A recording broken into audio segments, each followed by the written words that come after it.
भारतवर्ष की 8वीं सदी के वीर नायक के तौर पर जाना जाता था राजा दाहिर सेन को, जिनके शासन के 74 वर्षों के दौरान 9 इस्लामी आक्रांताओं ने कम से कम 15 बार सिंध पर आक्रमण किया। लेकिन सिंध के शूरवीर ने 14 बार इन आक्रमणकारियों को घुटने टेकने पर मजबूर कर दिया। और फिर एक दिन ऐसा आया जब इस महावीर के संग हुआ एक ऐसा विश्वासघात जिसने सिंध और हिंदुस्तान की इतिहास की दिशा ही बदल दी। आज के वीडियो में जानेंगे राजा दाहिर सेन की कहानी। वीडियो में अंत तक बने रहिए। आप देख रहे हैं ब्रेकआउट फैक्ट्स। भूमिका। दुर्भाग्यपूर्ण तथ्य यह है कि इतिहास के पन्नों में राजा दाहिर सेन को वो स्थान नहीं मिला जिसके वे अधिकारी थे, किंतु भारतवर्ष की 7वीं व 8वीं सदी साक्षी रही इस परम प्रतापी राजा की, जिन्होंने 679 ईस्वी में जब सिंध की राज्य सत्ता संभाली तो इनके सामने चुनौतियों का अंबार था। किंतु सत्ता संभालने के बाद अपनी सूझबूझ और दूरदर्शिता से राजा दाहिर सेन इन चुनौतियों से पार पाने में सफल रहे। अपनी मातृभूमि की आन बान और शान की खातिर इन्होंने इस्लामी आक्रांताओं से दुश्मनी मोल ली और युद्ध भूमि में उनको घुटने टेकने पर मजबूर कर दिया। सिंधु देश का परिचय।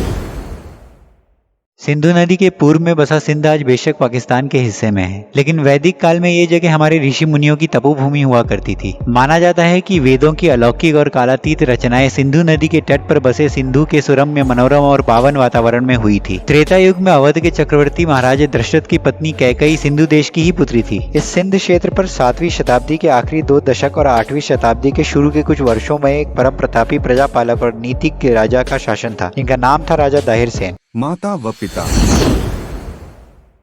राजा दाहिर सेन ब्राह्मण पिता चच और क्षत्रिय माता सुहंदी के पुत्र थे। चच से पहले सिंध पर क्षत्रिय राजा साहसी राय का शासन था। साहसी राय से पहले उनके पुरखे तकरीबन 600 सालों तक सिंध पर राज कर रहे थे। साहसी राय की कोई औलाद नहीं थी, लिहाजा उन्होंने अपने कश्मीरी ब्राह्मण मंत्री चच को अपना उत्तराधिकारी बना दिया। साहसी राय की मृत्यु के बाद चच न केवल राजा बने बल्कि उनकी विधवा सुहंदी से भी उनका विवाह हुआ। दाहिर के पूर्वज। राजा चच एक मूर्ख इंसान था। राजा बनते ही उसने सिंध के प्रमुख समुदायों लोहाड़ों, गुर्जरों और जाटों को अपमानित कर उन्हें उच्च पदों से हटा दिया। इस कारण ये समुदाय उससे नाराज हो गए। राजा चच ने 40 वर्षों तक सिंध पर शासन किया। इस दौरान मजबूत सैन्य शक्ति और युद्ध कौशल की वजह से उसने राज्य का विस्तार भी किया। 671 ईस्वी में चच की मृत्यु के बाद उसका भाई चंदर उत्तराधिकारी बना। राजा चंदर ने भी अपने भाई चच की तरह एक बड़ी गलती की। राजा बनते ही उसने बौद्ध धर्म स्वीकार कर लिया। इतना ही नहीं, उसने बौद्ध धर्म को अपना राज धर्म भी घोषित किया। राजा चच ने लोहाड़ों, गुर्जरों और जाटों की नाराजगी मोल ली थी और उसके भाई चच ने बौद्ध धर्म को राजधर्म घोषित कर ब्राह्मणों को भी कुपित कर दिया। सिंध के सामाजिक ताने बाने के सीने में चंदर का ये कदम दूसरा तीर साबित हुआ। दाहिर का राजगद्दी संभलना। राजा चंदर ज्यादा समय तक शासन नहीं कर सका। 679 ईस्वी में उसकी मृत्यु के बाद चच के पुत्र दाहिर सेन ने सिंध की गद्दी संभाली। राजा बनते ही दाहिर सेन ने अपने पिता और चाचा की गलतियों को सुधारना शुरू किया। उन्होंने सिंध की सभी जातियों को मुख्य धारा में न सिर्फ वापसी की बल्कि उन्हें समुचित सम्मान भी दिया। उन्होंने लोहाड़ों, गुर्जरों और जाटों को राज दरबार के मुख्य पदों पर नियुक्त किया और हिंदू धर्म को दोबारा राजधर्म घोषित किया। साथ ही उन्होंने बौद्ध धर्म को भी पूर्ण संरक्षण दिया। सिंध बना व्यापारिक केंद्र। राजा दाहिर सेन प्रजा की खुशहाली के लिए काम करते थे और धर्म और जाति के आधार पर किसी के साथ भी भेदभाव न हो इसका वे पूरा ख्याल रखते थे। उनकी लोक हितकारी नीतियों का असर ये हुआ कि सिंध के वैभव और ऐश्वर्य की ख्याति पूरी दुनिया में फैलने लगी। सिंध का देवल बंदरगाह उनके शासनकाल में व्यापारिक गतिविधियों का एक बड़ा केंद्र बन गया। सिंध के व्यापारी तो समुद्र मार्ग से रोज दूर दराज के देशों में व्यापार के लिए जाते थे। ईरान, इराक और अरब देशों से आने वाले जहाज भी देवल बंदरगाह होते हुए अन्य देशों को जाते थे। सिंध की धोखे से हार।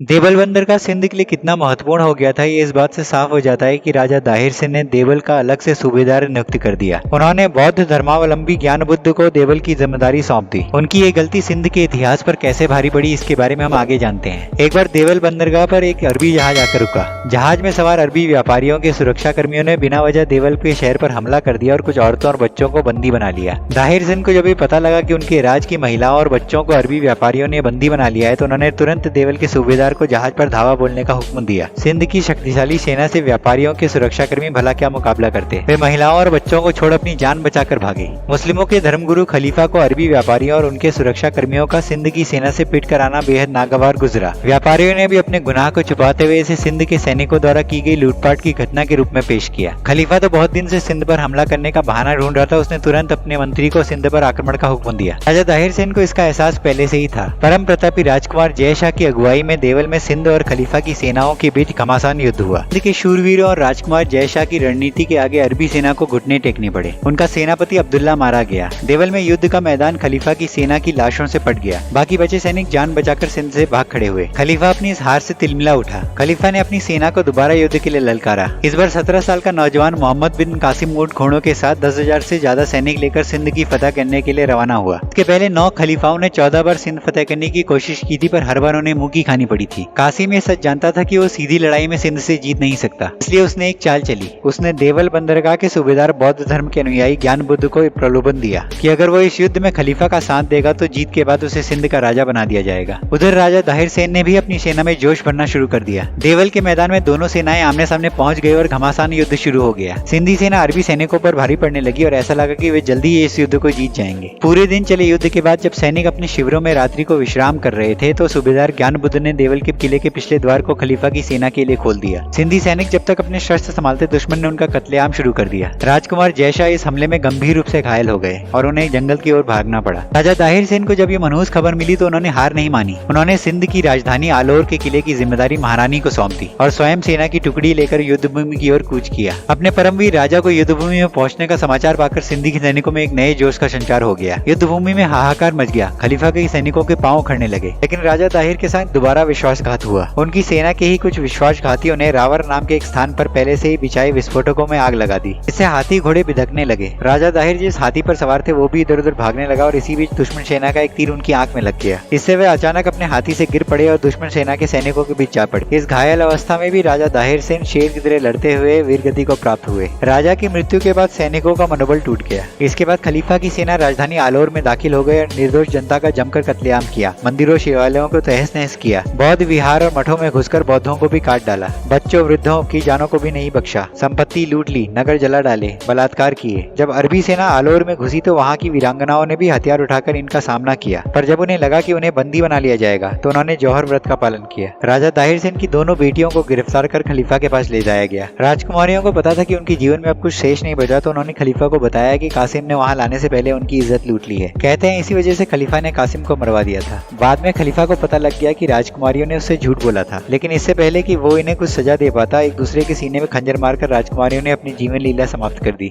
आज के वीडियो में इतना ही। अगर वीडियो पसंद आया तो इसे अपने दोस्तों के संग शेयर करें, वीडियो को लाइक करें और चैनल अब तक सब्सक्राइब नहीं किया है तो सब्सक्राइब करें और बेल आइकन को दबाएं ताकि आपको हमारे नए आने वाली वीडियोस का नोटिफिकेशन सबसे पहले मिल जाए। मिलते हैं अगले वीडियो में, तब तक अपना ख्याल रखिए।